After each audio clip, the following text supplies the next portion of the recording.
The story begins with Noah waking up in the body of a noble, which sounds awesome until he checks his status screen. And it's the kind of result that makes silence more terrifying than yelling, with every stat sitting at F rank except his water magic, which is only E rank. It then turns out that he was born as the 13th prince of the imperial royal family, and the emperor is already eager to meet his newest heir. And after learning that Noah's strongest magical affinity is water, the emperor casually decides that his first birthday gift will be a territory, the region of Almeria, home to a large population of the Water Clan. And the moment those words leave his mouth, Noah's E-rank water magic suddenly changes to E+S. Moments later, the emperor asks to see Noah's stats, and Noah starts sweating because with numbers like his, he's expecting to get yeeted straight into the palace trash can.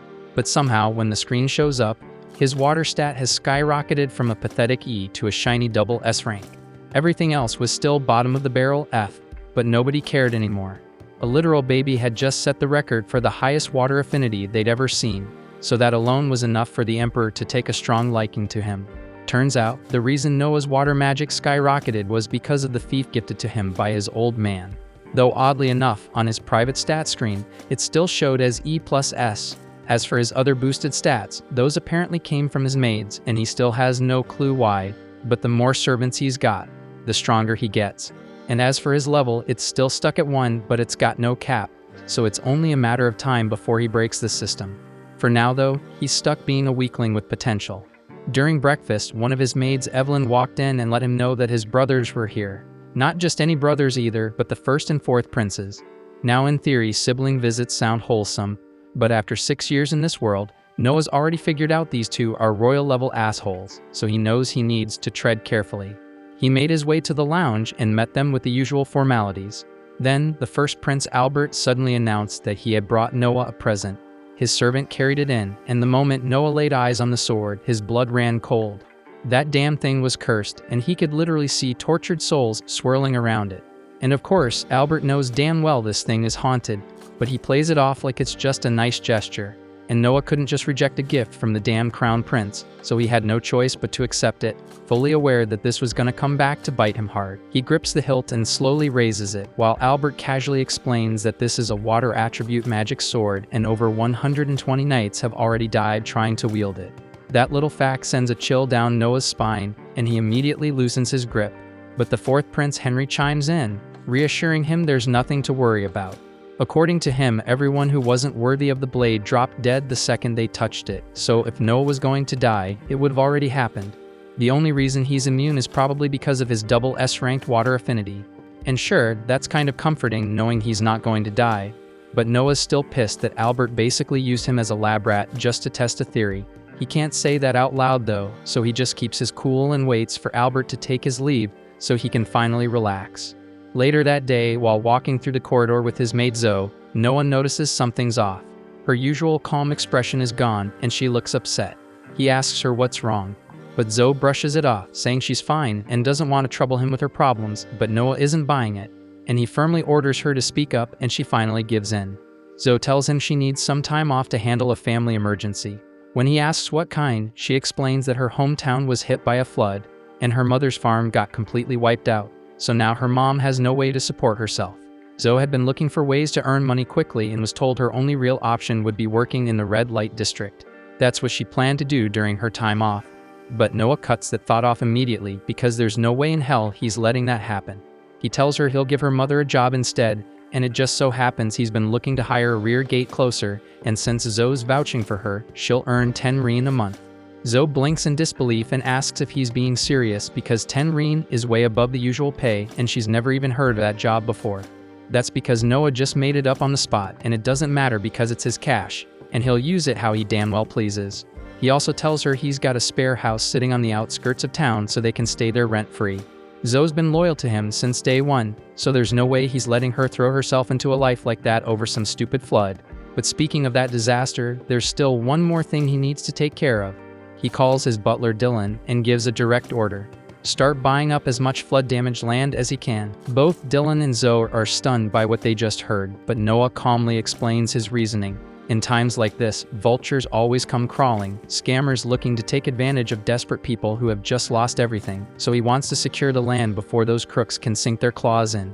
Dylan is left speechless, completely blown away that a 6-year-old could think so far ahead. Noah's way too sharp for his age, and while Dylan doesn't know it, Noah's past life taught him plenty about this kind of exploitation. Of course, he can't exactly say that, so he just moves on like it's nothing. Dylan's fully on board with helping him buy the land, but there's one huge problem, and it's the cost. And he estimates the whole thing's gonna run around 700,000 reen. Zoe practically gasps at the number, and Noah gets it. That's more than just pocket change. For context, the average adult in the capital earns around 120 reen a year, enough to support a family, own a house, and eat well. Noah's estate is definitely wealthier than the norm, but even then, he's only got around 500,000 reen on hand, so that leaves him short by 200,000.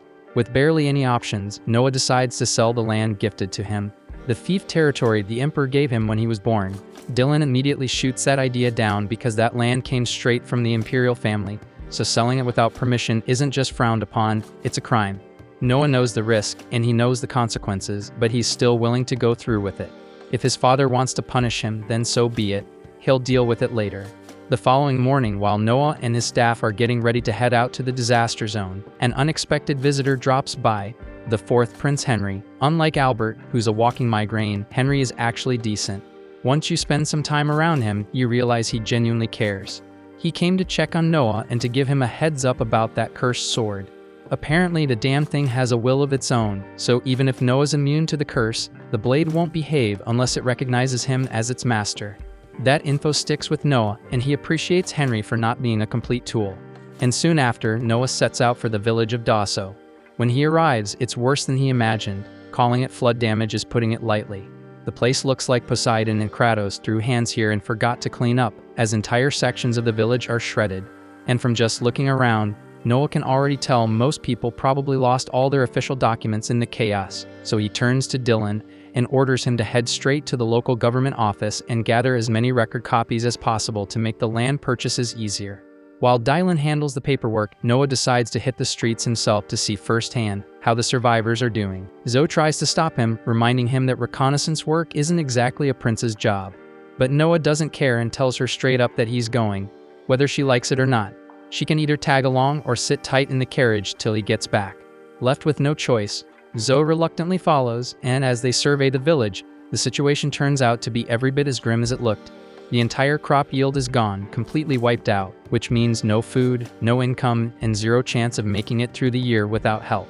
Then a bell rings out through the village and all the townsfolk start gathering around what used to be the town square. Zoe figures it must be time for food distribution, as the Empire usually sends relief funds to disaster-hit areas like this. Noah's glad to see that at least some parts of the system are working the way they're supposed to, so he makes his way over to join the crowd for a meal. But the second he takes a bite, all that goodwill evaporates. The food is so bad, he's convinced even Indian street food would taste gourmet compared to this disaster. The broth is a watery, bitter mess, and he's pretty sure the veggies in it are half rotten. One of the villagers overhears Noah's grumbling and, not knowing who he is, assumes he's just another victim of the flood. The man tells him the food always tastes this bad, and even when they complain, nothing ever changes. The cooks don't give a damn about hygiene or food safety. They just slap whatever they have into a pot and call it a day. Just then, a loud announcement cuts through the chatter. An inspection is underway. Noah asks Zoe what's going on, and she explains that the local government official Lord Geralt is here to check the food quality. Geralt strolls over to the pot of mystery stew, takes one look at it, and thinks it's absolute garbage. But since he's not the one eating it, he couldn't care less, and he casually tells the chef to whip up something actually edible for him back at the mansion. The chef nods, grinning, clearly in on the arrangement. But Noah's not about to let this slide, so he steps forward and calls Geralt out, asking if the reason the villagers are being served garbage is because he's siphoning off the food budget. Geralt, thinking Noah's just another poor nobody, doesn't even bother denying it. He openly admits to skimming the funds and laughs it off because in his mind there's nothing a powerless peasant can do about it. Listening to this arrogant bastard brag about stealing from flood victims makes Noah's blood boil. The fury hits him so hard that the cursed sword in the carriage begins to stir in response. Geralt finally snaps after hearing one too many words from this random brat. He draws his sword, fully intending to shut Noah up permanently. But before he can swing, the Leviathan sword bursts from its case and flies straight to Noah's side. Fueled by his unshakable will and sense of justice, the sword recognizes him as its rightful wielder. And now that it's chosen him, Noah doesn't hesitate. With a single clean strike, he cuts Geralt's head clean off for the crimes of stealing relief funds and threatening a royal prince. Not long after, Lord Rowan, Geralt's superior, arrives on the scene. Some guards rush up and try to convince him to arrest Noah for executing Geralt. But the moment Rowan lays eyes on him, he immediately recognizes who he's dealing with. He kneels without hesitation to show respect to the 13th prince. Noah tells him they need to have a serious conversation about what's been happening here, though the message is clear. Rowan is in hot water for letting Geralt run wild this long. Geralt's punishment is already done, but the rest of the rats who helped him steal are still around, and Noah expects Rowan to clean house. And for now, he gives one final order: make sure the people get a proper meal. Later that day, after Noah wraps up the purchase of the entire village, word of what happened reaches Albert. He's genuinely surprised that Noah managed to wield the Leviathan sword without any backlash, but instead of being worried, he smirks. His little brother might have passed this test, but Albert clearly has more plans waiting for him down the line. At the same time, Noah is summoned for a meeting with his father. He walks in ready to be scolded for selling off Imperial land just to buy a flooded village. But to his surprise, the Emperor thanks him instead. If Noah hadn't stepped in, the suffering in that village would have been far worse. It's clear to him now that Noah's no ordinary prince, he's capable. So he asks him to keep using that strength for the good of the Empire. And Noah cheerfully accepts the request without hesitation. The following day, Noah strolls down the quieter stretch of Raid Street, heading toward a small, out-of-the-way diner. Lately, there's been talk around town about a certain street performer drawing attention there, and he's curious enough to see what the buzz is about. Stepping inside, he picks an empty corner seat and sinks into it, keeping to himself as his eyes wander across the room. Right then, a shy girl steps up and begins to sing. Her voice drifts through the diner like a gentle wind, calm, clear, and captivating. And the moment he hears her, Noah instantly knows that she has to be Alice, the singer everyone's been talking about. As he listens closely, he figures her voice isn't bad at all, but even without being a music expert, he can tell her technique is still pretty rough. She's got talent, sure, but there's a long road ahead. Still, one thing's crystal clear: she's giving it her all. Every note she hits, every line she sings, she pours her heart into it. She's not doing this just for fun. She's trying to grow, trying to survive on what little she has. Out of nowhere, the vibe in the diner shifts completely when three rough-looking men burst through the doors. They start shouting and instantly pull all attention their way. The moment they spot Alice, they begin yelling at her, demanding to know why she's wasting time singing instead of finding a real way to pay off her parents' debt. At their words, Alice shrinks back, clearly terrified, as the men close in on her. Her voice shakes as she tells them she doesn't have the money yet, but she swears she's doing everything she can. She just doesn't have anything to give. The guys exchange dark smirks and start tossing around disgusting suggestions about how else a girl like her might pay up. Disgusted murmurs fill the room, but nobody steps forward. Everyone watches, frozen and powerless. Just when things are about to cross the line, Noah suddenly rises from his seat. He walks over, calm and composed, and reminds them that imperial law strictly forbids forcing a child to repay a parent's debt. The men snort and brush him off, assuming he's just some pampered rich kid who doesn't know how the world works. One of them then grabs Noah by the collar and goes to strike him, but it's a big mistake, as Noah counters using the power of his Leviathan sword, releasing a surge of pressure that shocks the entire room. The men instantly realize they've messed with the wrong person, so panic overtakes them and the three thugs bolt out of the diner without a second thought, too scared to push their luck any further. With the danger gone, Noah turns back to Alice, his voice gentle this time. He asks her how much she needs to make it through the month, and she hesitates before explaining that most of what she earns goes toward her mother's medical care. After hearing everything, Noah calmly tells Alice that from now on, he'll be giving her 25 rein every month so she can focus entirely on her singing without worrying about money. He also promises to raise the amount as her skills improve, encouraging her to keep chasing her dream without fear holding her back. Deeply moved, Alice thanks him with genuine emotion, telling him how much his kindness means to her. She promises she won't let him down and swears to work hard and keep growing as a singer. Later, Noah heads back home, only to find the same three thugs from earlier kneeling at the palace gates. Heads bowed, they're practically groveling, desperate to apologize for what happened. One glance is all it takes for Noah to realize what's going on.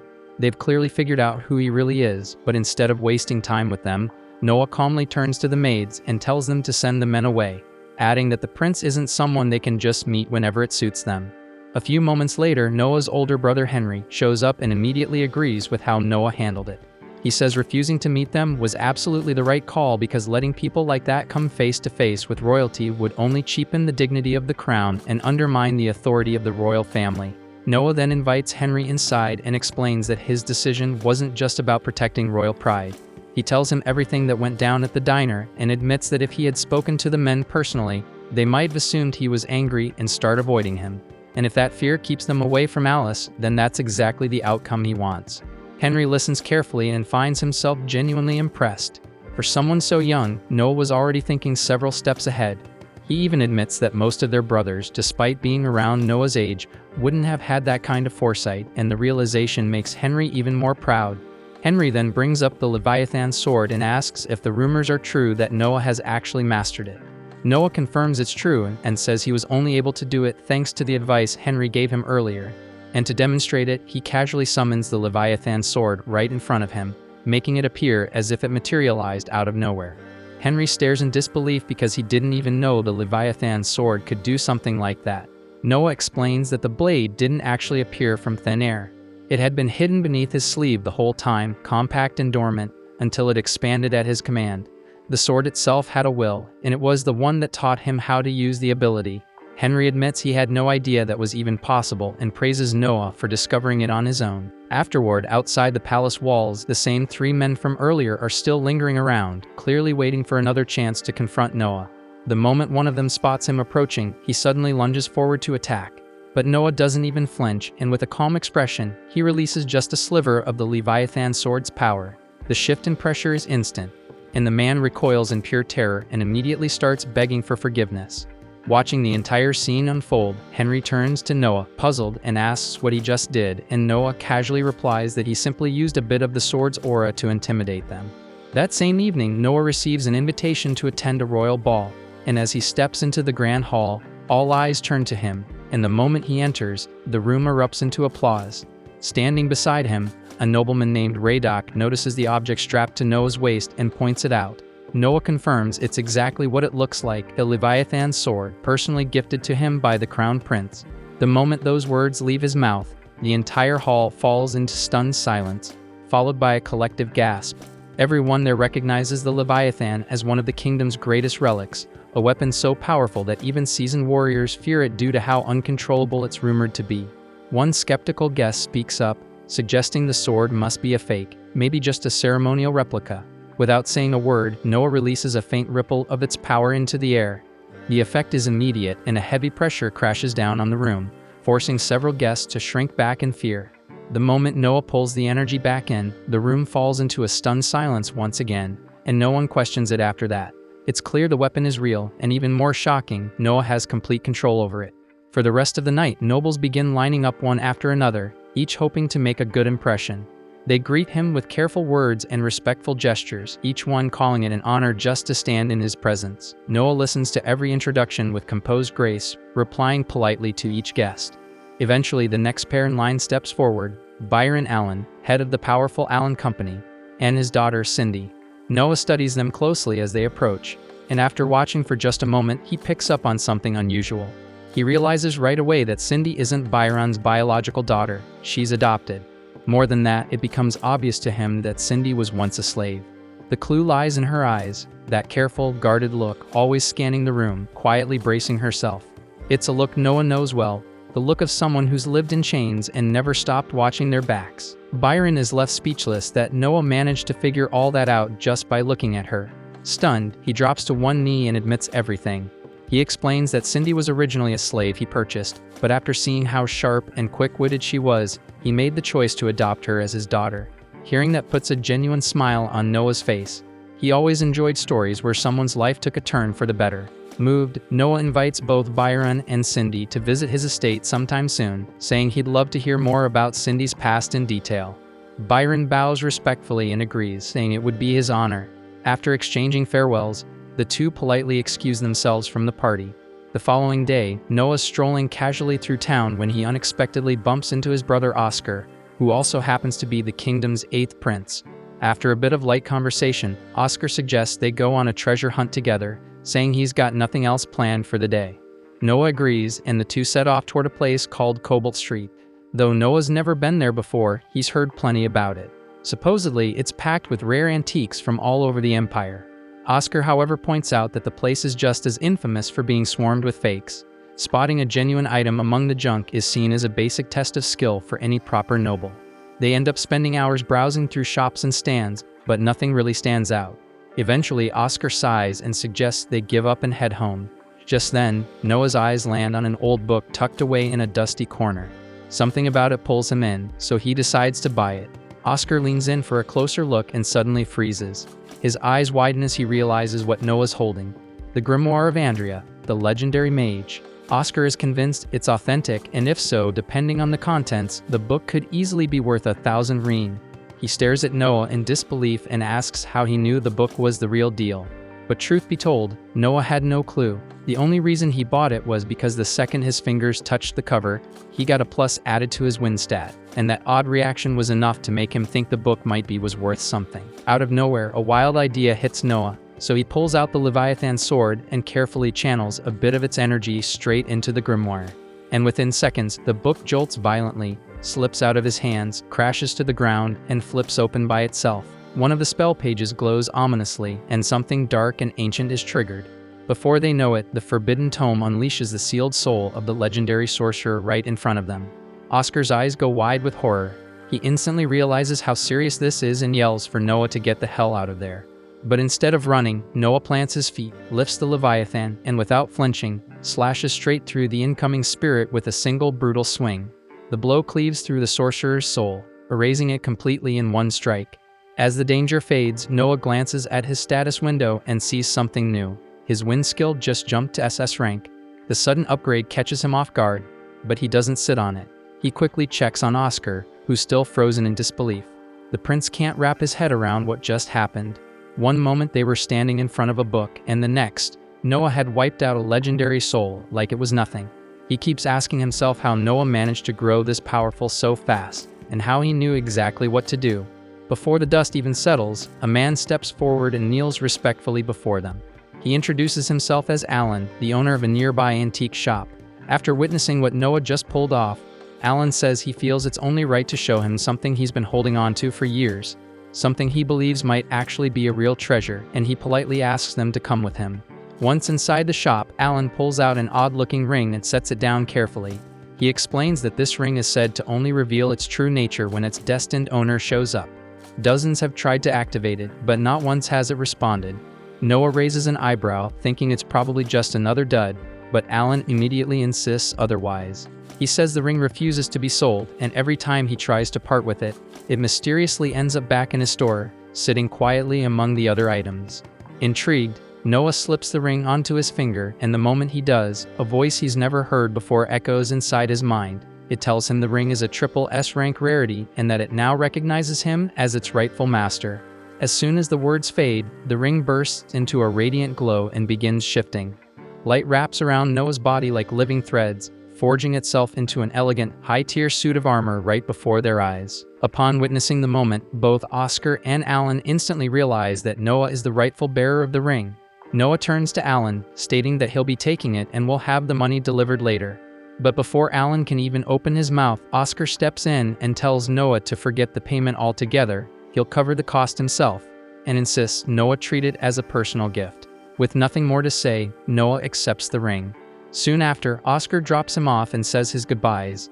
But just as Noah is about to walk through the door, that same rough-looking guy from the diner suddenly comes charging at him with a sword. Before the blade even comes close, the ring picks up on the killer's intent and flares to life, unleashing a shield that blocks the strike completely.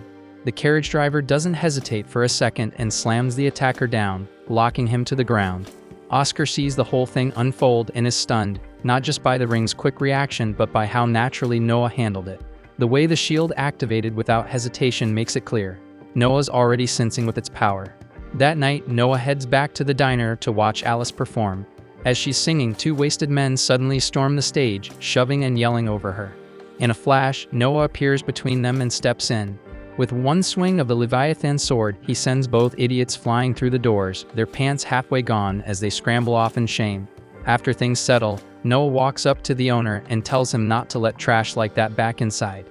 The owner just gives a tired sigh and says sadly that drunks like them are what keep the place alive.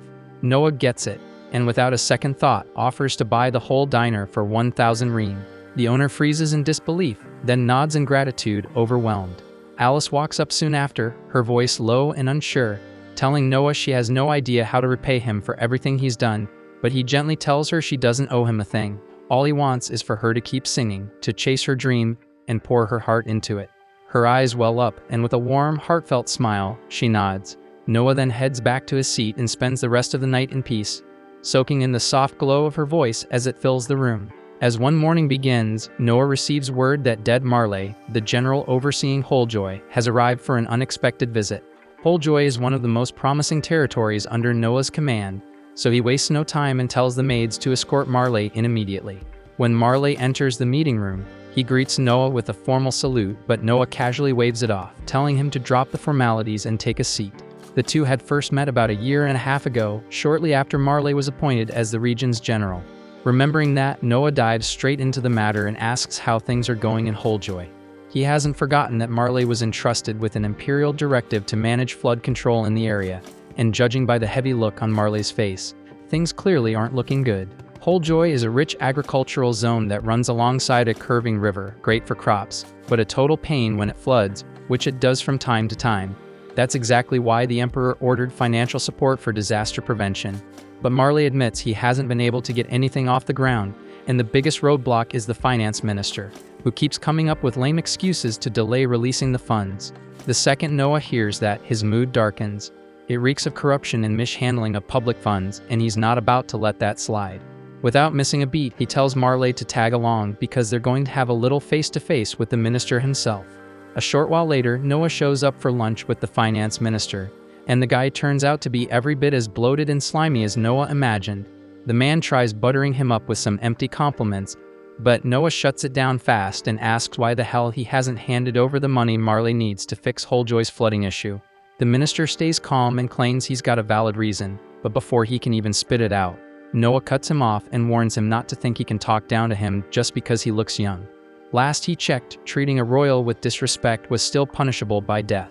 That gets the minister squirming a bit, so he hurries to explain that after last year's flood, the Emperor was kind enough to give Wholejoy a tax break, so he figured they could just use the money they saved to handle this year's flood situation. Noah stares at him like he's gone insane. That might just be the dumbest excuse he's heard in all 6 years of living in this world. He flat out asks the man if he thinks he's talking to an idiot. The tax exemption was clearly given because Wholejoy couldn't afford to pay anything in the first place, so to act like they've got extra funds lying around now is just a slap in the face to Noah's intelligence. The minister instantly realizes he's knee-deep in trouble, so he scrambles to come up with another excuse.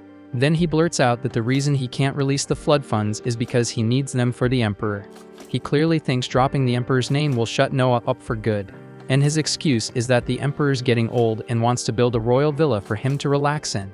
That's the final straw for Noah, so he stares the man down and tells him he's just committed a serious crime.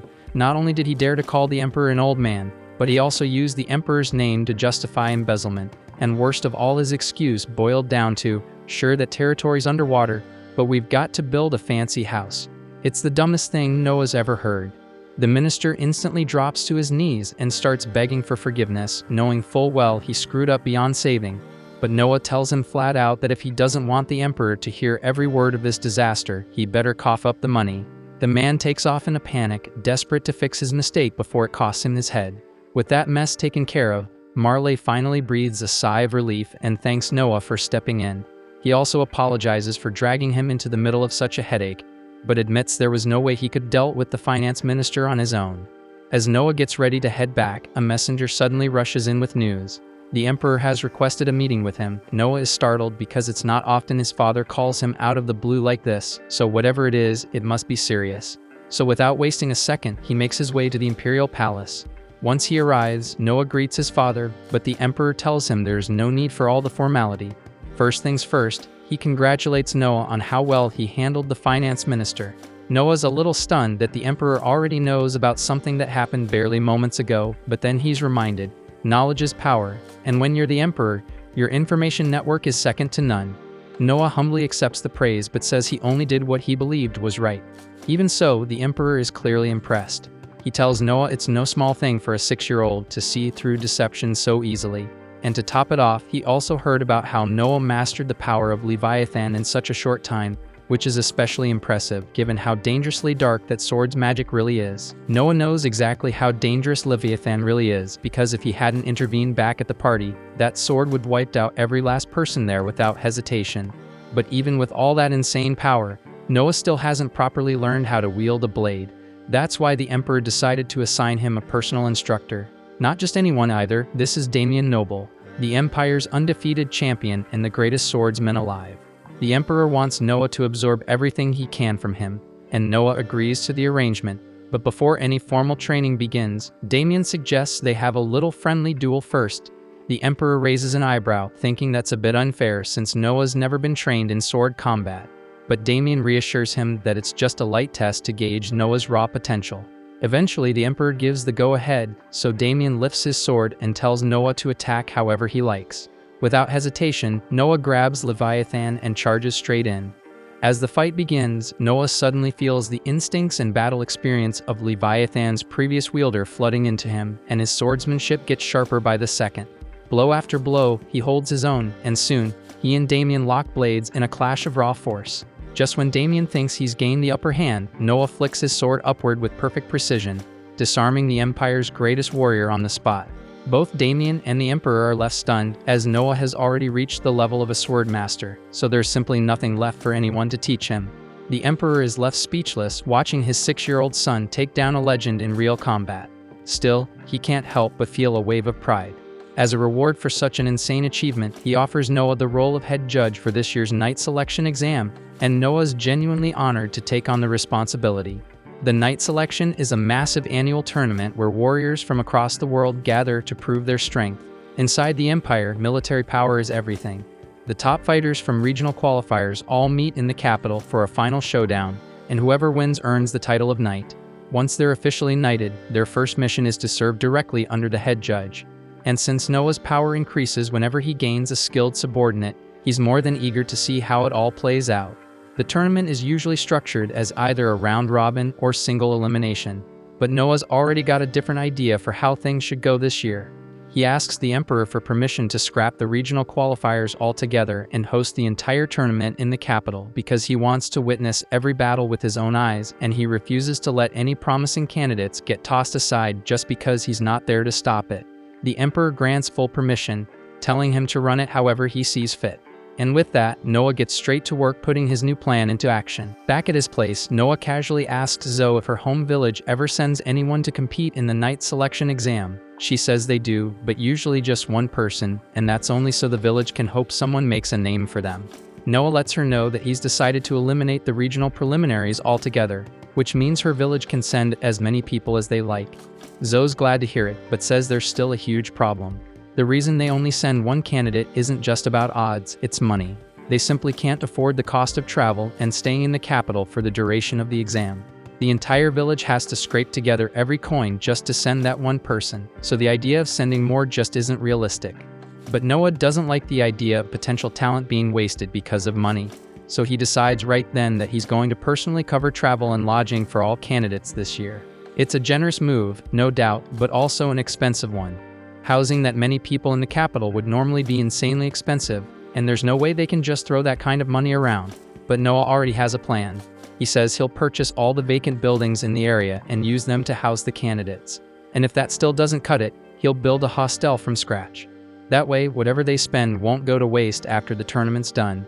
As for food, he plans to get in touch with all his merchant contacts and secure the best deal possible. Eventually, Noah brings Byron in and asks him for a cost estimate on the whole operation. But when Byron gives him a number, Noah immediately gets stunned because the price is way too low. There's no shot Byron would make any profit like that. But Byron brushes it off, saying it's fine, he just wants to support the prince. But Noah doesn't buy that shit because he knows damn well that merchants never give anything away unless there's something in it for them. So he calls Byron out and asks him to cut the act and just say what he wants in return. Byron is honestly impressed that a kid Noah's age understands how business really works. Since the mask is off now, he admits he was hoping Noah could pull a few strings during the next castle staff selection, just enough to get one of Byron's people hired. That way, if something important ever goes down within the castle walls, Byron would be among the first to know. Noah agrees to the deal. And to show he's serious, Byron swears full loyalty to Noah and Noah alone out of everyone in the royal family. Adding Byron as a subordinate gives Noah a solid stat boost, but just as he's checking his stat window, he notices something weird. His water magic stat just dropped by 1 rank. Most of that stat comes from the land he governs, which means something bad must have just happened in Almeria. Noah then heads straight to his father to report that something's going on in Almeria. The Emperor listens carefully and believes him, but still asks how Noah could possibly know such a thing. Noah obviously can't reveal the existence of his stat screen, so he keeps things vague and says he's just been picking up on signs for a while now. That answer seems to satisfy the Emperor, who shifts gears and begins explaining the situation. Turns out there's a rebellion brewing in the region. He asks Noah if he'd like to personally handle the matter, but after thinking it through, Noah declines. Most nobles would jump at the chance to earn glory through battle, but he tells his father that Henry is the better choice since he's got far more experience dealing with this kind of mess.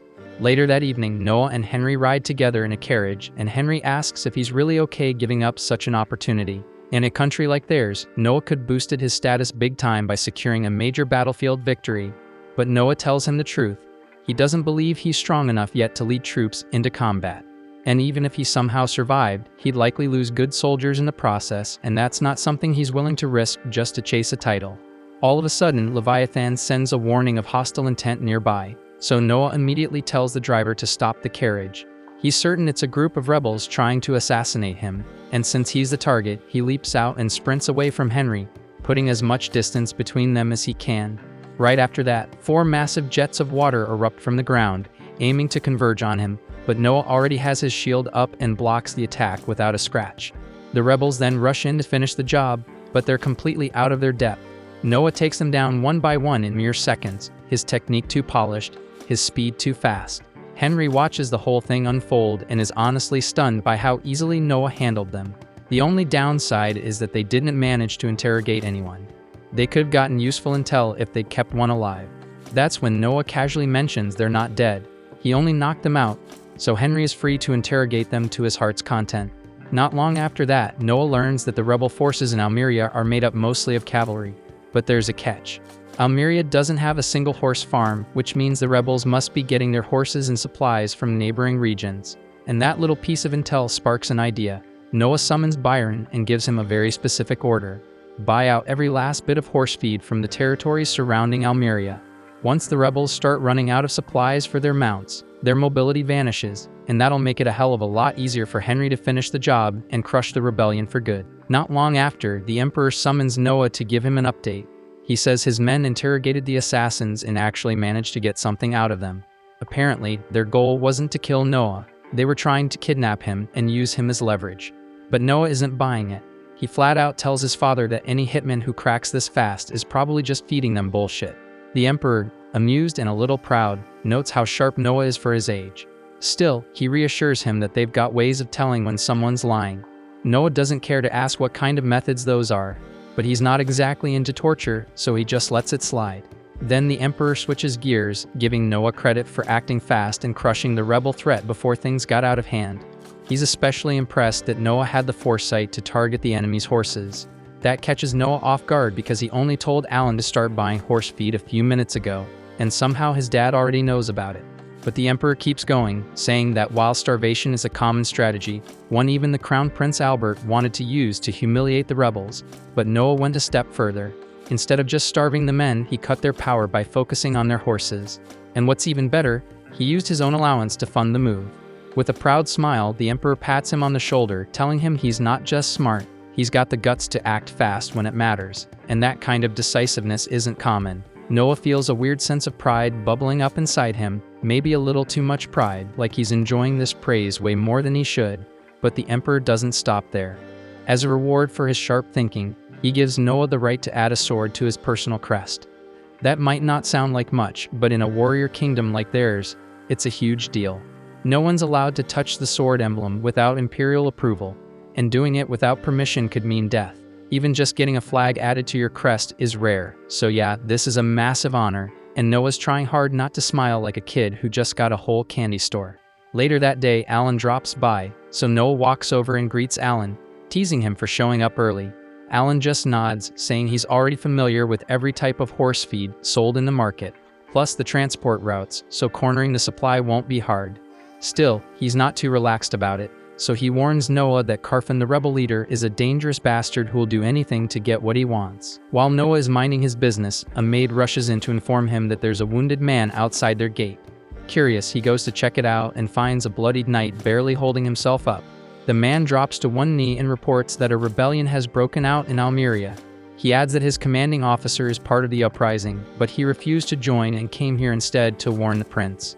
Alan, standing nearby, scoffs and mutters that the guy nearly got himself killed for no reason because they already knew about the rebellion. But Noah doesn't brush the knight off. He thanks him for coming and instructs the maid to treat his wounds. Just as he's turning to leave, he stops, thinks for a second, and then tells her to reward the knight with 1,000 reen. Alan follows after him, clearly annoyed, asking why the hell he's throwing money away for intel they already had. Noah calmly replies that the reward isn't for the information, it's for loyalty and guts. Later, Zoe barges into Noah's office looking like she's seen a ghost, and she drops to her knees before even saying a word. Noah gets concerned and asks her what's going on, but she doesn't answer at first. She just pulls out a pouch with 500 reen and then hands him a small glass vial.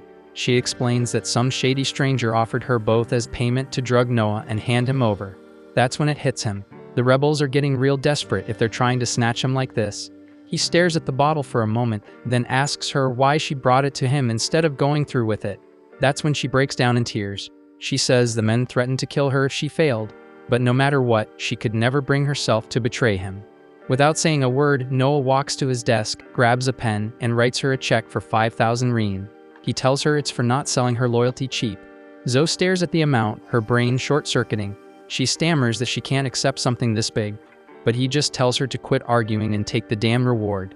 As she keeps crying and thanking him, he quietly says there's something else she needs to do. He tells her he's going to drink the sleeping drug, and once he's out cold, she's going to deliver him to the bastards who made the offer.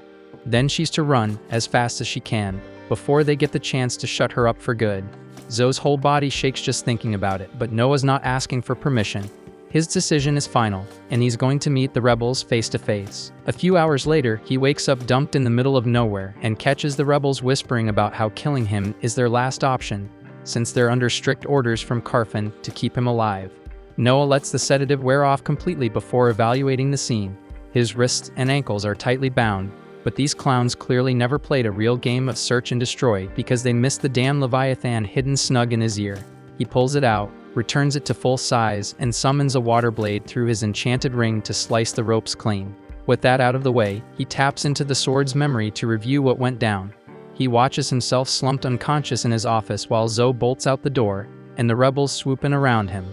They didn't even bother chasing her, as their orders were extract Noah fast.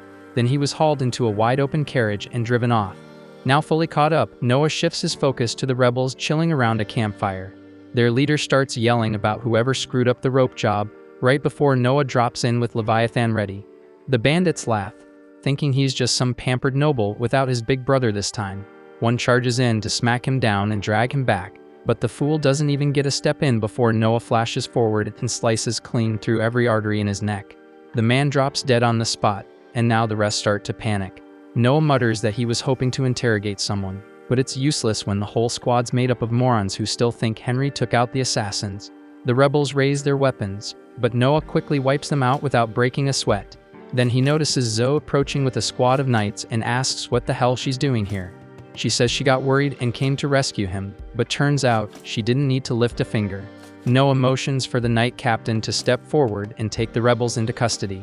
As they start rounding them up, one of the rebels drops a strange dagger and a knight moves in to grab it, but Noah immediately yells at him to stop. Everyone freezes as Noah steps toward the blade, sensing a heavy wave of cursed energy radiating from it, something only he can pick up thanks to his link with Leviathan. He vaguely recalls overhearing the rebels mention a cursed dagger they were saving as a last resort. As he stands before it, he feels the deep malice of whoever laid the curse, and for just a second, he catches a glimpse of the bastard's face. Noah instantly realizes that the face he saw belongs to the leader of the rebels and decides to handle it himself. He speaks to Leviathan, asking if it can help him pull this off, since something like this should be ridiculously easy for a legendary water element sword. Leviathan answers by glowing, and Noah channels its cursed energy to fire a stream of corrupted water straight into the sky. the cursed torrent shoots far above the clouds and across half the empire, eventually reaching Carfin and striking him directly. The following morning, the Emperor summons Noah once more and kneels down to his height, patting his shoulders in praise for the unbelievable feat he just pulled off. Reports say the rebel leader was found dead with a clean hole drilled straight through the center of his forehead, clearly made by a jet of water. And the Emperor knows there is no one else who could have done that except Noah. Noah confirms it, explaining that he used the hatred embedded in the cursed dagger to lock onto the rebel leader, then landed a no-scope headshot from hundreds of miles away. With their leader gone, crushing the remaining rebels becomes an easy job for Henry, and before long, everyone involved is captured. Later, a massive assembly is then called to decide their punishment, and the Emperor orders the culprits to be drawn and quartered. The crowd is pleased with the sentence, but Noah steps forward and respectfully kneels before the Emperor, telling him that he should not do that. The entire hall freezes at his words, especially the Emperor, who asks what he is talking about. Noah explains that punishment must follow the law, and there is no provision for quartering anyone. According to the law, the rebel leaders are to be split in half, while the rest are sent to forced labor camps, and Noah insists that this is how it should be handled. The Emperor asks how he could possibly refuse the most brutal death for those who dared rebel in his own territory. Noah calmly replies that if the Emperor breaks the law, it would damage his reputation and undermine the people's trust. Everyone is left speechless by that answer, but the Emperor ultimately agrees with Noah. He says they will follow the law, then adds that the criminals should still receive the harshest punishment the law allows, without any compassion. Noah has no objections, so the Emperor turns to the Prime Minister and orders him to see that everything is carried out to the letter of the law. The entire court bursts into applause, showering Noah with praise for daring to correct the Emperor so boldly, and for doing it with logic and respect. So they start hailing him as a future legend. Even the Emperor can't hide how proud he is, clearly moved by the fact that Noah had the guts to stand up to him for the right reasons. After thinking it over for a moment, he decides to reward Noah with a title. He says that while any of his children might challenge him, it's rare to see someone do it not out of pride, but out of principle. That's why he grants Noah the title of the Wise Prince, and the change immediately updates in Noah's status window. The Emperor even jokes that if Noah had been born 10 years earlier, things might turned out differently. He doesn't outright say Noah would have been a contender for the throne, but the implication hangs thick in the air. The court erupts into cheers after that comment, and the Emperor shifts the topic by asking Noah how preparations are going for the upcoming knight selection exam. Noah politely requests permission to explain his plans later, and the Emperor agrees to hear them after court is adjourned. Later, they head to the palace gardens near a fountain. Noah relaxes with a cup of tea while 4 servants surround him holding buckets of water, and at his signal, they all try to splash him at once, but he calmly activates the shield in his ring, stopping every drop from touching him. The Emperor raises an eyebrow, not fully grasping what he just saw, so Noah explains. During the selection exam, he's going to ask each participant to attack him the same way, and he'll judge their skills based on how close they get to hitting him. The Emperor is clearly impressed with the unorthodox approach, though he expresses concern that it could be dangerous.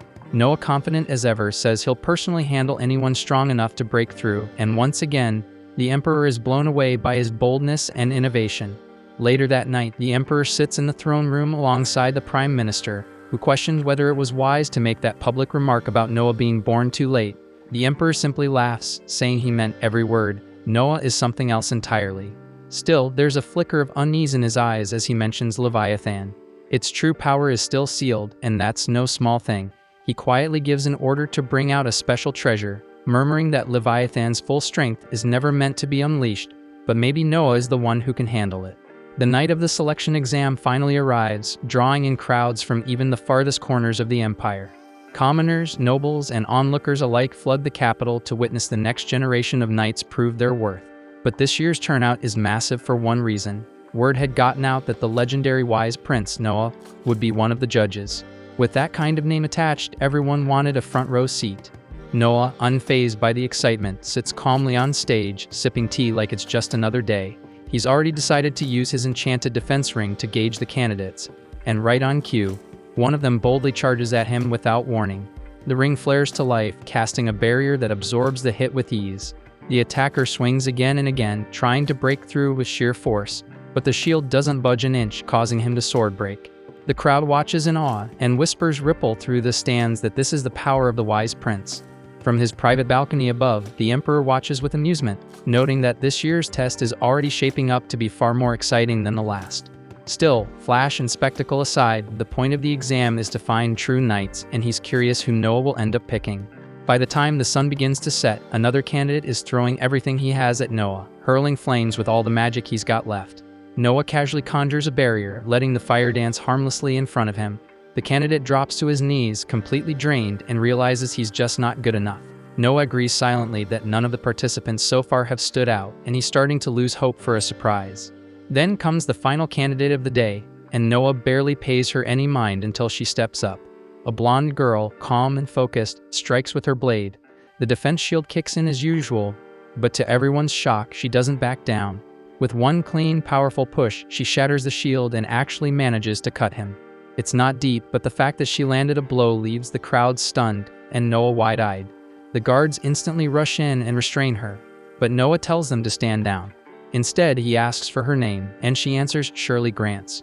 Without a moment's pause, Noah turns to the crowd and declares that Shirley has passed the exam. The announcement hits like a thunderclap because she's the only one all day to pass.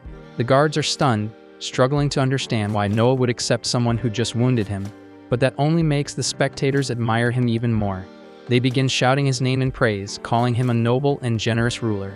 Noah leads Shirley into his estate, and as she drops to one knee before him, her mind races with dread over what sort of penalty might await her for injuring him during the test. Hurting royalty, even by mistake, is no small thing. But Noah quickly puts her mind at ease, telling her not to be ridiculous. It was obviously unintentional. He gives a faint smile, then unexpectedly tells her to strike him with that same move again. Shirley hesitates for a second but obeys. She stands up and thrusts her blade at him. Noah raises his shield, and this time it holds firm. He tells her this is what he could have done if he had genuinely intended to block her blow the first time. He let it hit him on purpose to see if she'd obey her orders without hesitation or fear. A knight's role is to carry out commands, and he has no use for one who's too scared to follow through. The fact that she didn't hold back, not once but twice, even after injuring him, proves she has the grit and loyalty needed to serve as a real knight. Shirley is caught off guard, realizing Noah's got far more backbone than she expected for someone his age. His cool, composed confidence tells her everything. He's got what it takes to lead. Moved by respect, she kneels again and swears loyalty to him, promising to serve him faithfully for as long as she's a knight, and Noah gives a satisfied nod. When he glances at his stats, he notices that recruiting Shirley has given him a noticeable power boost, another win as a leader. Right then, Zoe steps in to let him know that the doctor, someone named Croy, has arrived. Croy immediately gets to work, inspecting Noah's injury, and after a careful check, he confirms that Shirley's strike didn't hit anything major, so no organs or veins were damaged. Meanwhile, Shirley quietly observes the doctor, impressed by his skill and composure. It surprises her since back in her village, no one even comes close to being a real doctor. Noticing the look in her eyes, Noah asks her what's on her mind. Shirley explains that where she's from, the village is too poor to have real doctors or any proper medical training. When people fall ill, they usually rely on the village elder to pray or perform some kind of spiritual ritual. Hearing that, Noah thinks for a moment and comes up with a simple solution: apprenticeships. He tells Shirley to pick out the brightest and most promising folks from her village, then turns to Croy and asks if he'd be willing to take them under his wing. Croy agrees without a second thought. Noah then tells Shirley not to worry about the cost. He'll take care of everything. Overcome with gratitude, Shirley gives him a deep, respectful bow and thanks him from the heart. That night, Shirley stays at the mansion and wakes up the next morning fueled with resolve. She gets into her armor and makes her way downstairs. As she passes through the corridors, she overhears two maids whispering about who Noah might marry in the future. The chatter stops her for a second, but Zoe quickly cuts in and says it's way too early for that kind of talk. After all, Noah is only 6. But another maid named Renee rolls her eyes and tells Zoe not to be so innocent since every other prince had already tied the knot by the age of 15. And Zoe doesn't react much, keeping her composure. Rena picks up on that and immediately jumps to conclusions, thinking Zoe must secretly be in love with Noah and probably wants to marry him herself. Especially since Zoe's been studying magic non-stop lately, Rena assumes it's all for him. Zoe flushes a little but quickly brushes it off, saying it's not about romance or marriage. She just wants to be useful to him because of everything he's done for her. With that, she hurries off, leaving Rena to stew in her own theories, and Shirley just silently watches wide-eyed as Zoe walks away. At the same time, the night recruitment results are in, and Noah is handed the final report. The head knight praises his choices and thanks him for his insight, saying that thanks to him, only the finest candidates made it through. Noah feels quietly proud, knowing the kingdom's in good hands. To celebrate the successful selection trials, he decides to host a small gathering the next day. He even asks his childhood friend Alice to perform that evening, wanting the celebration to be cheerful but meaningful too. While the celebration is in full swing, Byron steps in to pay his respects to Noah. Noah greets him with a smile and mentions that he actually arranged the event partly with Byron in mind. He points out that a lot of merchants connected to the royal family are here tonight, making it the perfect time for Byron to mingle and build some solid business ties. Byron nods, clearly seeing the thought and planning behind the gesture. The party rolls on with music, laughter, and a shared sense of accomplishment in the air. A little while later, Zoe approaches Noah and tells him he's just received a letter. The envelope stands out. There's no name, no sender, and the person who dropped it off vanished right after delivering it. Before Noah cracks it open, Shirley warns him to be careful because it might be something dangerous. Noah gently taps the letter with the Leviathan sword to test for any threats. The sword remains silent, which tells him it's safe. He unfolds it and finds a warning inside, one that hints at suspicious activity brewing among what's left of the Almeria rebels. No other info is given, but Noah starts connecting the dots. It doesn't take long for him to guess that the messenger must have gone undercover to dig into the rebel movement. He thinks back and remembers it's probably that soldier from before, the one who warned him about the rebellion not too long ago. Zoe hears that and admits it makes sense. The guy did seem pretty loyal to Noah.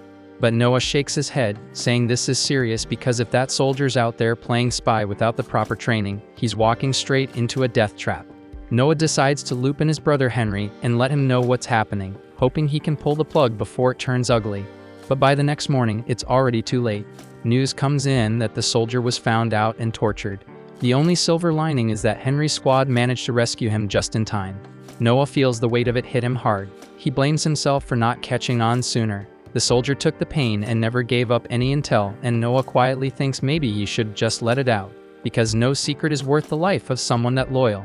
He tells Zoe to send word to Henry's squad. Do whatever it takes to keep him alive. He's not ready to lose someone who'd risk that much for his sake. The following morning, Noah heads out with Shirley to pick out a gift for Henry to thank him for putting down the rebellion. They swing by a local antique shop where the merchant lays out a variety of high-end items, but none of them really stand out to Noah. What grabs his attention is something hidden beneath a cloak. Curious, he asks the shopkeeper to uncover it. The merchant praises Noah's sharp instincts, then removes the cloth, revealing a stunning glass statue of a goddess. It's the work of a renowned artisan named Lindsay, and only 2 of them were ever made. Noah studies the piece for a moment, then calmly says he'll buy it and hands over 10,000 rein. But just as the deal's about to close, his brother Oscar walks in and freezes when he sees the statue. Turns out Oscar owns the other one and has been searching high and low for this second piece to complete his collection, but Noah's already claimed it. Without missing a beat, Noah steps toward the sculpture and smashes it. The room falls silent as the rare, priceless art crumbles into shards. Then Noah turns to the merchant and tells him the money will still be delivered. Oscar instantly figures out what just happened. With one destroyed, the remaining piece becomes a one-of-a-kind, making his statue that much more valuable. Oscar laughs, shaking his head, and admits the move was brilliant, exactly the kind of wild thinking he's come to expect from Noah. Outside the shop, Noah notices Shirley looking thoughtful and asks what's on her mind. She admits the plan was genius, but she didn't expect him to wreck something so rare. Noah responds that the statue wasn't the real prize. It was just glass, but what truly matters are people, those who give everything they've got, who stay loyal even when it's hard, and that's the kind of treasure he values. Shirley's heart swells with pride. She now understands that Noah isn't just a leader, he's the kind of person legends talk about, and without hesitation she swears to follow him for the rest of her life. Noah simply says he plans to keep collecting treasures like her. 6 years fly by and Noah's grown tall and confident, and now 12 years old. As he gets ready to set out on another journey, the royal staff and maids gather to see him off, watching with admiration as their young master moves forward toward his next chapter. A few days after turning 12, Noah sits alone at the breakfast table while Zoe quietly serves him. His focus, though, drifts toward the new maid Gigi, who's standing by the window, completely distracted. He casually asks if something's bugging her. Gigi, still staring outside, says the line of people bringing his birthday presents hasn't slowed down even after 3 days. Noah gets why she looks so baffled, and Zoe chimes in, mentioning that last year the gifts kept coming for an entire week. Gigi's jaw nearly hits the floor hearing that. But Noah explains it's not just about taking gifts and moving on. Every single one has to be documented, with the sender and content listed. Definitely not something you finish in an afternoon. But thankfully he has Evelyn, one of his most reliable maids, handling it all, which lets him stay out of the mess. Once breakfast is done, Noah heads over to the Ministry of Military Affairs. The Emperor himself had tasked him with some work there. He arrives at the minister's office, occupied by none other than the fourth Prince Henry. The prince greets him alongside a knight, then cuts straight to business. An imperial order has landed on their desk. They're to send a military force, led by Knight Captain Rice, to crush a rebellion flaring up in the Empire's southern territory. The rebels, mostly barbaric forces, are overconfident and brutal, and the plan is to hit them hard with overwhelming force. Still, before executing the plan, Henry wants to hear Noah's thoughts. The plan sounds solid to Noah, and he turns his attention to Rice. The knight is Henry's direct subordinate and someone who's proven himself many times on the battlefield. Noah says he trusts Rice with the mission. But before giving the final nod, he asks him just one thing: how many troops he's actually taking with him. The moment the question lands, Rice starts sweating bullets and struggles to come up with an answer. That sets Henry off, and he immediately demands an explanation. Rice collapses to his knees, begging for forgiveness.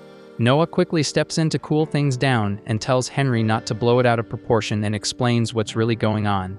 See, war funding from the imperial court depends on the number of soldiers a general claims to lead. Some generals pad the list with merchants, workers, or random helpers just to inflate the numbers and pocket the extra cash. Rice tries to apologize again, but Henry's still fuming at him for pulling that greedy stunt. Before things get out of hand, Noah steps in and tells them to relax. He explains to Rice that if he wants to recruit extra help for the army and skim a bit off the top for himself, technically, he's allowed to do that.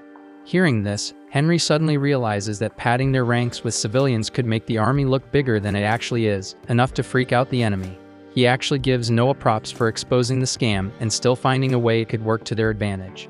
But Noah shuts that idea down fast and reminds them that the Emperor demanded a flawless win this time, and pulling tricks like that isn't worth the risk. He turns to Rice and bluntly asks how many non-soldiers he slipped onto the list. Nervously, Rice admits to registering around 2,000 of them. Noah immediately orders him to recruit 2,000 actual fighters to balance it out with no excuses. Rice, looking cornered, just nods and accepts. Noah then scribbles a note addressed to the Ministry of Finance and hands it over. That letter would get Rice full funding, as if all 2,000 were legit soldiers, and he's free to pocket every coin of it.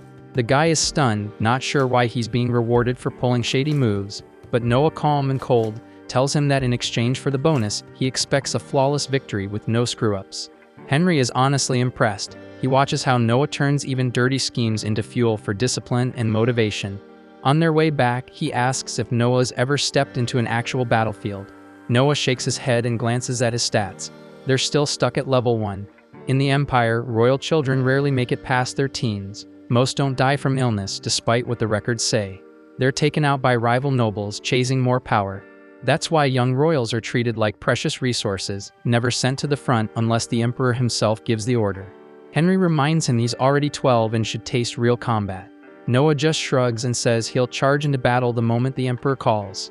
Henry chuckles and says it won't be too hard for him, not when he's got a legendary magic sword in hand. Right then, Henry's carriage jerks to a stop as a girl darts out in front of it, screaming for someone or anyone to help her. A second later, a group of kids spills out from the shadows behind her, chased by a pack of scumbags ready to haul them off to Little St. Jane's Island. They grab the girls and start dragging them away, until Noah steps forward and calmly tells them to knock it off. The thugs, clueless about who they're messing with, sneer and tell Noah to go cry to his mommy and drink some milk like a good little boy. Noah couldn't care less about their lame-ass taunts. Instead, he coldly demands to see their registry number, since smuggling slaves without a license is straight up illegal in the Empire. The moment they get questioned, they lash out, but Noah's done playing. He summons Leviathan and in a blink, slices through them with brutal precision, leaving them out cold but breathing. The crowd watches in stunned silence, clearly impressed even if they don't quite recognize him. Noah walks toward the shaken kids, about to reassure them when some crusty old bastard limps out from the darkness and greets him with a slimy smile. The geezer proudly admits he's the brains behind the whole trafficking mess and smugly warns Noah to back off, claiming he's got the protection of the first Prince Gilbert. That's when Noah realizes the sleazy fossil must be a major partner in this operation. someone bold enough to flaunt royal connections. Now he's stuck figuring out how to deal with this without making it worse. The old creep tells Noah to hand over the girls and pretend none of this ever happened, but Noah isn't having any of that bullshit. He turns to Henry and asks if he knows the guy. Henry immediately shoots it down, saying he's never seen his ugly mug in his life. Noah shrugs and says same here. But just as the old man opens his mouth to explain, Noah shuts him up with a burst of Leviathan's cursed energy, knocking him flat. Then he raises his voice and mocks the guy, saying even nobodies now pretend to work for the first prince. He tells the crowd that while simple folks might fall for this trick, he and his brother sure as hell won't. Someone in the crowd finally recognizes him as the wise prince, and just like that, the public buys every word. Noah orders the soldiers to drag the thugs to Gilbert's place and tell him they were tossing his name around like fools. After that, he decides to take the rescued kids back home where they'll be safe. Henry, still a little stunned, admits he's impressed by how Noah handled things. He explains that if those guys really were tied to Gilbert, killing them would have created a mess, but standing by while kids got trafficked would have been even worse. So Noah spun it smart, called them fakes, and threw the whole mess back at Gilbert, who will probably make sure they disappear. Later that evening, while Noah and Henry are having dinner, the butler steps in with urgent news. Henry glances up and asks what's going on, but Noah answers before the man can. A messenger from First Prince Gilbert had shown up, delivering a statement about the thugs they caught. Gilbert apparently expressed his thanks for exposing the imposters using his name, claiming he planned to send them to court for a proper trial. But before that could happen, they supposedly drank poison and died. Of course, everyone knows that's a load of crap, and Gilbert clearly had them silenced. Noah turns to Henry and asks outright if Gilbert is really running a slave ring underground. Henry doesn't even hesitate. He nods and says Gilbert lives like a king, throwing money around like it grows on trees, so no way that lifestyle's funded legally, and Noah gets it. As the eldest prince born from a concubine, Gilbert has no shot at the throne, so there's nothing stopping him from turning shady. But Noah suspects the slave trade and hidden mansions are just the surface. Something darker is buried underneath. Henry stares at him, stunned that his 12-year-old brother saw through all of it so fast. The following day, Noah tells the rescued children he pulled a few strings, and they're free now, but none of them seems relieved. Turns out they don't have homes to go back to. Their own families were the ones who sold them off in the first place. Noah realizes if they return, they'll just be trafficked again, so he decides to keep them. He instructs the butler to prepare rooms for each of them and find roles they can fill in the mansion. And if any want to study, he's to handle that too.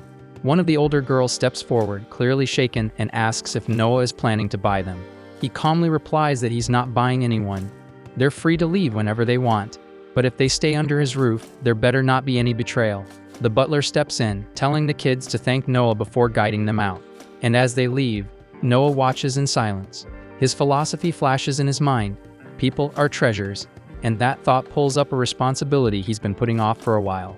He then summons Evelyn to his office. She walks in and starts listing off updates about his birthday gifts, but Noah cuts her off because he already knows. Instead, he pushes an envelope across the desk. Curious, Evelyn picks it up, and that's when Noah tells her she's being dismissed from his service because he's appointing her as a government officer in charge of one of his regions. She freezes, unsure how to react to such a leap, going from maid to mayor. Noah tells her plainly that she's the smartest of all his staff, and keeping her as a maid is just wasting her potential. Evelyn's ready to turn it down, wanting to keep serving by his side, but he insists. If she does well, people will call him wise for recognizing talent. He orders her to leave the estate and serve the people, and that's all the push she needed. Not long after that, Noah is called in by the emperor, who'd gotten wind of how he stood up for Gilbert's reputation. Noah plays it off, saying it was all just a fluke, and he only stepped in to save the kids and nab the culprits. But he quickly catches on that Gilbert must have gone straight to the emperor himself, both to dodge any fallout and to come off squeaky clean in front of the higher-ups. The emperor sighs, saying it's a shame that such scum still roam free. He asks Noah what the proper sentence would be, and Noah responds that by law, the ringleader loses his right arm, and the rest get shipped off to serve in the army, stationed on the front line. The emperor nods, pointing out that Noah had tackled the criminals head-on and taken them in, but he adds that if it were him, he'd have gone undercover, taken a beating just to bust them red-handed. The prime minister cracks a joke, saying that count as treason against the imperial family, and they just end up executing the thugs. Everyone laughs except Noah, who decides to fact-check them. He calmly explains that if a criminal doesn't realize he's attacking royalty, it's just assault, not a crime against the crown. The room goes dead silent, so Noah starts thinking maybe he pushed it too far by correcting the Prime Minister over a what-if scenario. But before he can say anything else, the Emperor bursts out laughing and tells the Prime Minister that he won the bet. Now Noah's really thrown off, so the Emperor explains that he had wagered with the Prime Minister to see if Noah would speak up and correct them on legal matters. Noah barely gets a chance to process that before the Emperor casually appoints him as the new Minister of Justice. The court erupts with excitement, cheering Noah on, saying he's only the second prince after Henry to get such a title. Noah has no idea how to react, while the Emperor and Prime Minister exchange smug glances, clearly pleased with the outcome, leaving him even more puzzled. Later, he heads out to unwind and listen to Alan sing, but his mind keeps drifting back to everything that went down in court. He can't shake the feeling that there's more to the Emperor's move than just a promotion. Still, he figures there's no use overthinking it now and decides to just enjoy the music. Meanwhile, the Emperor receives a troubling report from the Prime Minister. But instead of jumping on it, he tells him to handle it because the matter he needs to deal with next is far more urgent. Afterward, Noah makes his way to the Ministry of Justice, where he is formally introduced to Viney, the Vice Minister. At a glance, Noah can tell the man is sharp and capable despite his young age, so he asks him to lay out a broad summary of his responsibilities within the ministry. Viney explains that the Ministry of Justice oversees and coordinates courthouses throughout the entire kingdom, while also presiding over numerous trials that take place in the capital itself. That means Noah will be expected to serve as a judge on a regular basis. Noah had already figured as much, but he follows up by asking whether Viney personally takes the bench from time to time. Viney replies that it depends on the circumstances, though he does handle a case or two when necessary. After hearing that, Noah calmly moves to his next question and asks Viney how many bribes he usually accepts. The question catches Viney off guard, leaving him momentarily unsure of how to respond. Noah reassures him that he is not being accused of anything and is not in danger. He simply wants an honest picture of how things currently operate inside the ministry, and whatever Viney admits will not be used against him. Understanding this, Viney confesses that he does take bribes, typically totaling a few hundred rein a year. However, he explains that he follows a personal guideline about which bribes he is willing to accept. Most other judges do not impose such limits on themselves, and as a result, they end up taking nearly 10 times as much as he does. Noah's interest is piqued, so he asks what this self-imposed rule entails. Viney clarifies that he refuses to accept bribes in murder cases, not because he objects on moral grounds, but because those situations are far too risky. If he were to release a murderer and the accuser bears a grudge, he could become a target for revenge, so to avoid drawing that kind of heat, he restricts himself to low-stakes matters. Noah nods in understanding, then pulls out a sheet of paper and writes Viney a check for 5,000 rein. He explains that if Viney averages around 500 rein in bribes each year, this sum should equal 10 years' worth, and from this point forward he expects him to stop taking bribes entirely.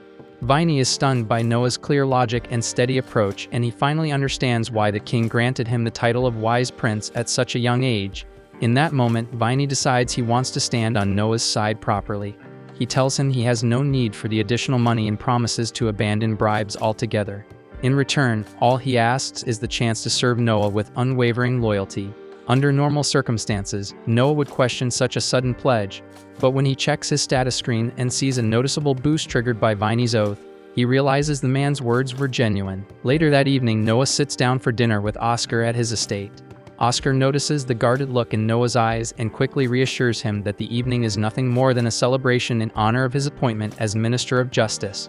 After all, aside from Henry, Noah is only the second prince to ever hold a ministerial post. Noah thanks him for the hospitality, yet he cannot shake the uneasy feeling lingering in the back of his mind. In Henry's case, the position was a clear reward for crushing the rebellion. Noah, on the other hand, has not achieved anything monumental that would obviously justify such a promotion, which makes him suspect the Emperor may be setting a larger plan in motion.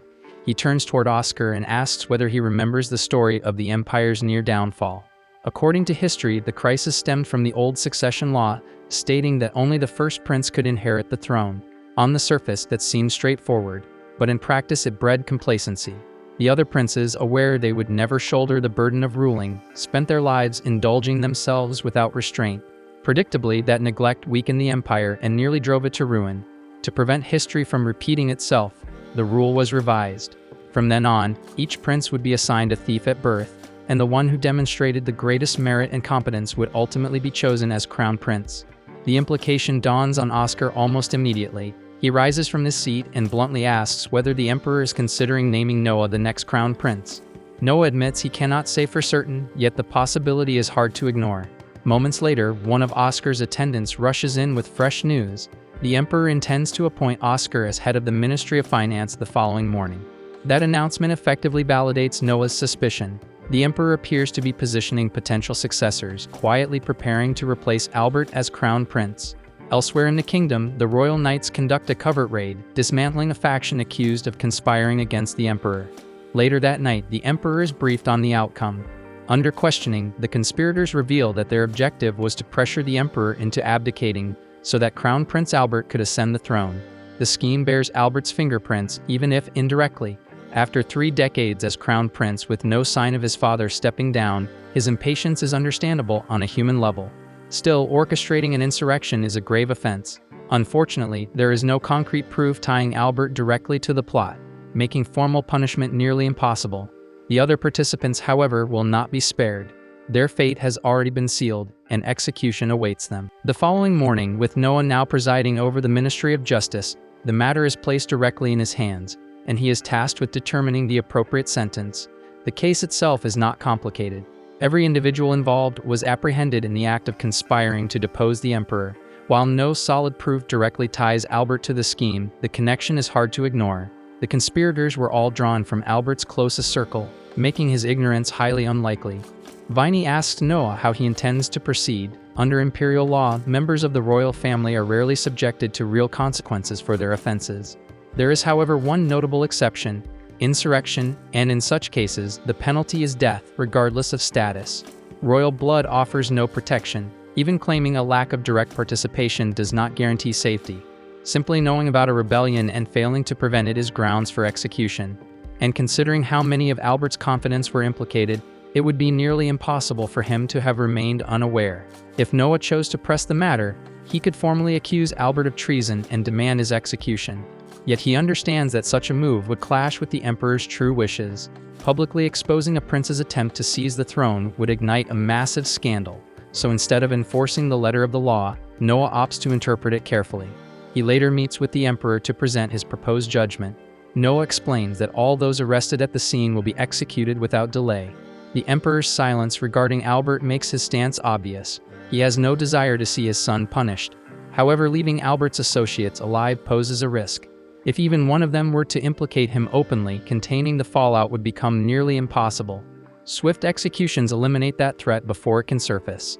The Emperor is visibly impressed that Noah discerned his unspoken intentions so accurately. As a token of approval, he grants Noah an expanded budget and remarks that he expects great things from him moving forward. After concluding the meeting, Noah heads back to his residence. As he nears the front gates, he notices 2 of his guards sprawled across the ground, gravely injured. The scene immediately signals that something is wrong. He rushes to assess the situation, only to find that one guard has already succumbed to his wounds. The other, barely conscious, manages to warn him that the attackers responsible are still somewhere inside the estate. Noah rushes in without hesitation to take control of the chaos, and as he sprints down the corridors, he passes several of his soldiers sprawled across the floor, wounded and barely conscious. Before long, he spots one of the attackers in the middle of finishing off one of his men, so Noah lunges ahead and hacks at him, carving through his arms and legs all the way to the bone. The assailant tries to end his own life by biting off his tongue, but Noah shuts that down instantly by forcing a chunk of enchanted metal down his throat. Moments later, 3 more enemies emerge and charge him together, yet Noah cuts them down in under a heartbeat, leaving none of them standing. Not long after, Viney arrives in search of Noah and is visibly relieved to find him alive, though the atmosphere remains heavy and bleak. Even if every intruder has been dealt with, several of Noah's guards are critically injured. Noah is taken aback when he hears that all the attackers were killed, since they are usually captured for interrogation. That alone tells him someone is desperate to erase any trace of involvement, which makes him suspect a connection to Albert. If Albert's name ever gets tied to this assault, the fallout would be catastrophic, so Noah quickly devises a plan to eliminate the prisoners he stopped from killing themselves. By imperial law, raising a hand against a royal warrants immediate execution, so Noah drives a blade into his own abdomen and orders Viney to report that the intruders inflicted the wound, ensuring they are put to death before they can expose Albert. A short while later, as Noah's injury is being treated, Viney informs him that the executions were carried out exactly as commanded. Noah exhales in relief, knowing that if word of Albert's attempted assassination ever surfaced, it would permanently tarnish the royal family's honor. Afterward, Noah is summoned to stand before the Emperor and recount the incident. The Emperor makes it clear that there is no chance a handful of ordinary infiltrators could have truly wounded Noah, so he understands that Noah must have harmed himself to justify their execution. He recognizes the motive and even feels a measure of pride that Noah was willing to injure himself to shield the family's reputation. He invites Noah to walk with him, and once they step into the palace garden, he remarks that rulers of great stature often see their legacy stained in their later years. By that, he means that if he were ever dethroned, whoever seized power would surely spread rumors that he had become senile with age and no longer fit to govern the empire.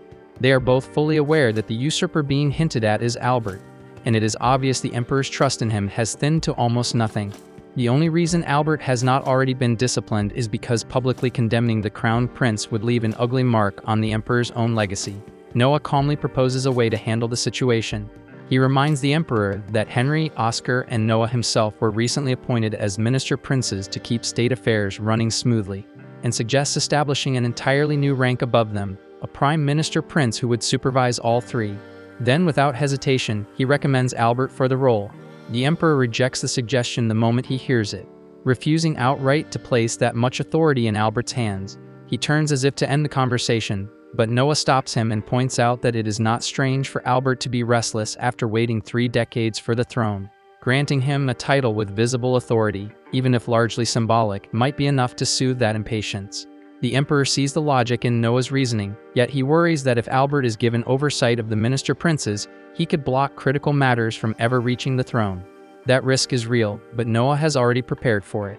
He proposes adding a condition stating that if all 3 minister princes unanimously agree that an issue is urgent, they may bypass Albert entirely and report directly to the Emperor. The Emperor finds this arrangement appealing, as it effectively strips Albert of meaningful control while still giving him the illusion of influence, which should curb any reckless retaliation. Deeply appreciative of Noah's foresight, the Emperor insists on rewarding him properly. Coin alone would not suffice, so he invites Noah to accompany him to the Imperial Vault. Inside, the Emperor grants Noah permission to select any treasure he desires. With Leviathan's guidance, Noah surveys the collection carefully before choosing an unusual box that draws his attention.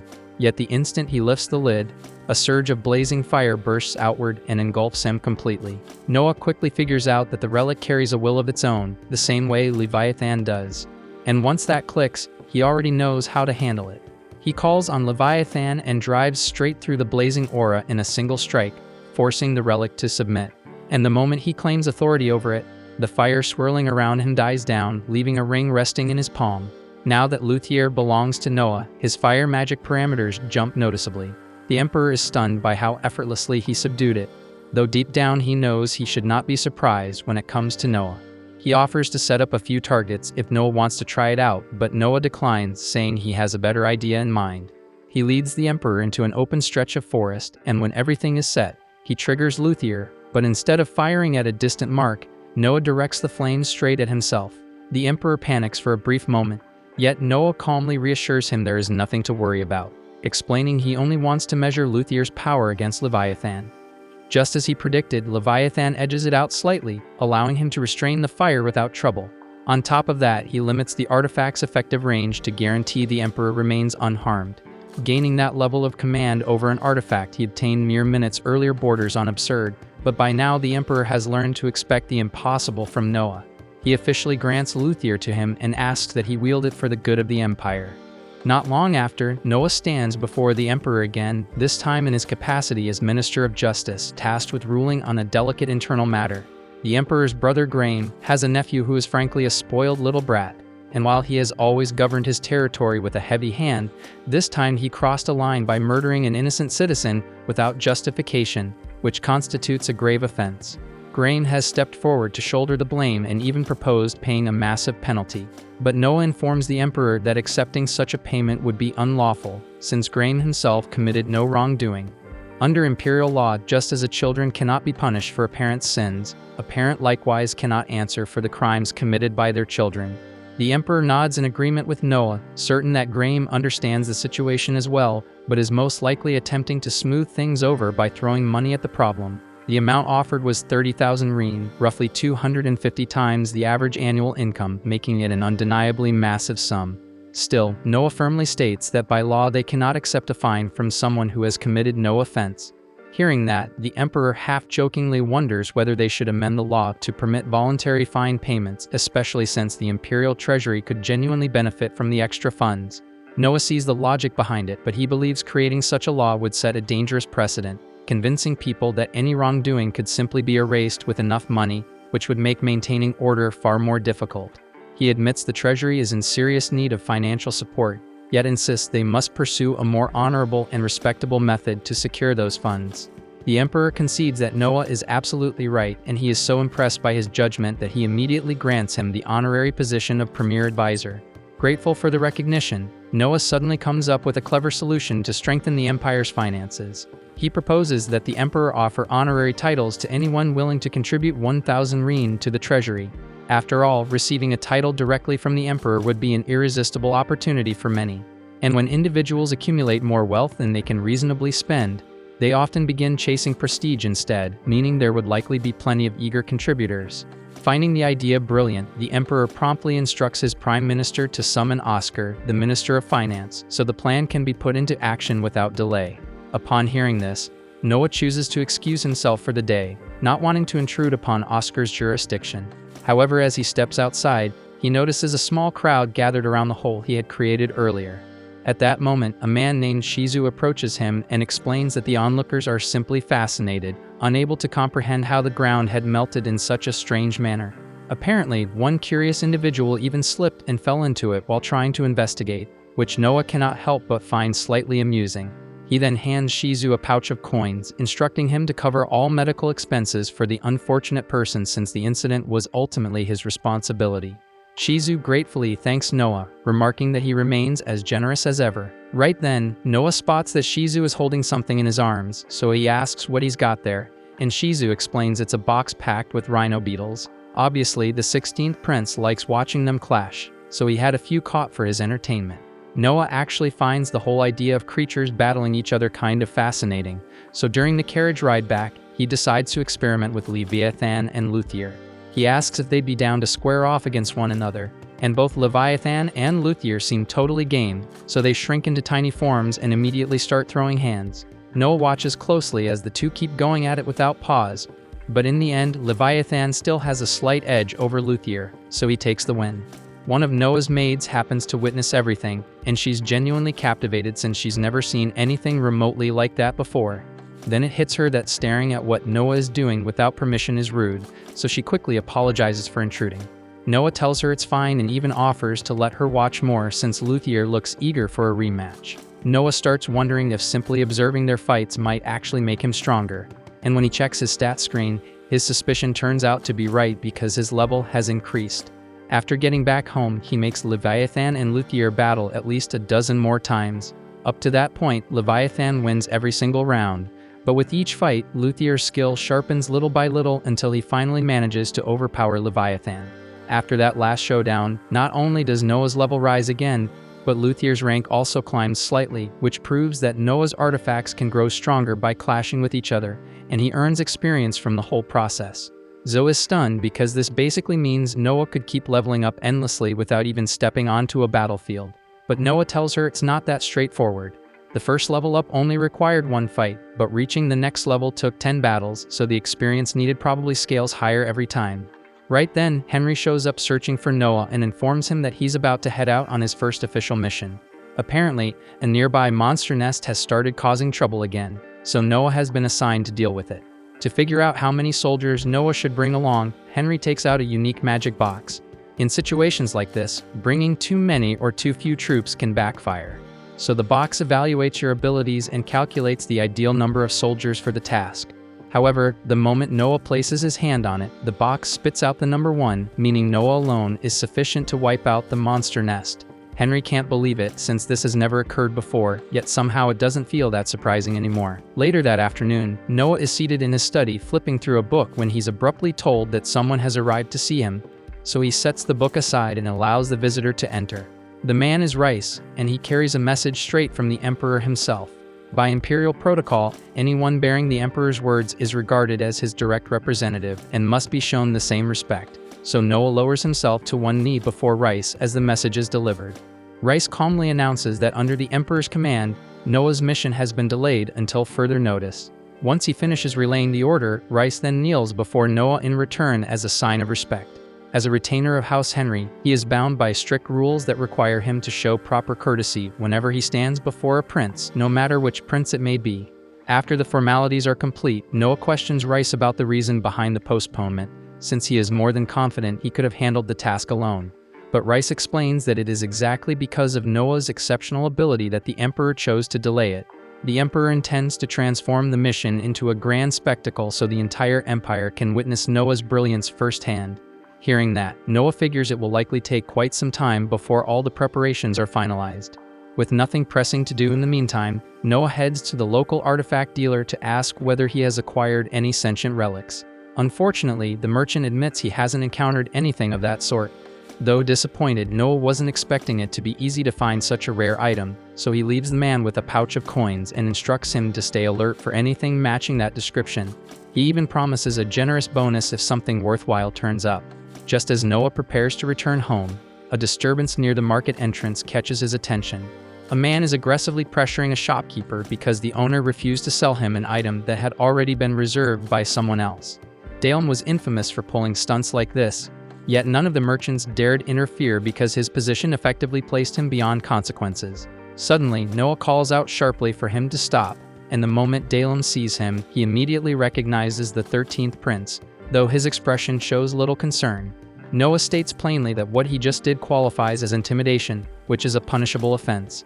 Dalem responds without hesitation, revealing that he serves under Prince Gilbert's household, so under imperial law, he cannot be prosecuted for anything short of murder or treason. In other words, even Noah lacks the authority to discipline him over something as trivial as threatening a few shopkeepers. Noah is fully aware that Dalem isn't lying, and under normal circumstances, there truly wouldn't be a damn thing Noah could do to discipline him. But then it clicks in his mind that rule about imperial household members having to show proper respect to every prince they encounter. And honestly, that alone is more than enough grounds for Noah to charge Dalem with blatant disrespect toward the royal family. So he immediately orders Shirley to seize him, and while she has him slammed face down against the dirt, Noah asks if anyone nearby has something suitable for punishment. And since the shop owners despise Dalem with a passion, one of them doesn't hesitate for a second before producing a whip. Not long after, Dalem is bound tightly to a wooden stake, and Shirley turns to Noah, asking how many lashes she intends to administer. Noah replies that if Gilbert ever discovered one of his subordinates abusing borrowed authority to terrorize civilians, he would unquestionably impose the death penalty. So that is precisely the sentence Dalem will receive. And after a brutally long and agonizing round of lashes, Dalem is officially declared dead. Noah feels no remorse whatsoever, yet he understands that he may have crossed a line since Dalem technically belonged to Gilbert's faction, so he decides to personally visit Gilbert's estate to offer an apology. And to make the gesture even more convincing, he instructs Shirley to place him in handcuffs. Once they arrive at Gilbert's residence, Noah recounts the entire incident in careful detail and apologizes for not consulting him beforehand before carrying out such a severe judgment. But Gilbert remains surprisingly relaxed about it all and assures Noah that he did nothing improper because Dalem was never someone of real value. If anything, he believes Noah spared him embarrassment by eliminating a man who would recklessly commit crimes under a prince's name. And with that, Gilbert officially absolves Noah of any wrongdoing. With everything settled, Noah and Shirley take their leave. Yet as they walk away, Shirley questions whether the self-imposed handcuffs were truly necessary, especially since Gilbert appeared so calm. But Noah quietly reveals that Gilbert had been seething the entire time. However, because Noah showed up immediately to apologize, Gilbert had no opportunity to unleash his anger and was left with no choice but to accept it. The following morning, Noah is at home when he is suddenly notified that a member of the imperial family has arrived requesting an audience. He consents to the meeting and is soon introduced to Don. Don explains that he has heard numerous stories about Noah's extraordinary abilities and expresses his desire to serve under him. Noah agrees to take him in, though he senses something slightly suspicious about Don's demeanor. So he orders Dylan to conduct a comprehensive investigation into his background. Thanks for watching. If you enjoyed the recap and are excited for the next episode, make sure to like, subscribe, and hit that notification bell so you don't miss our daily recaps.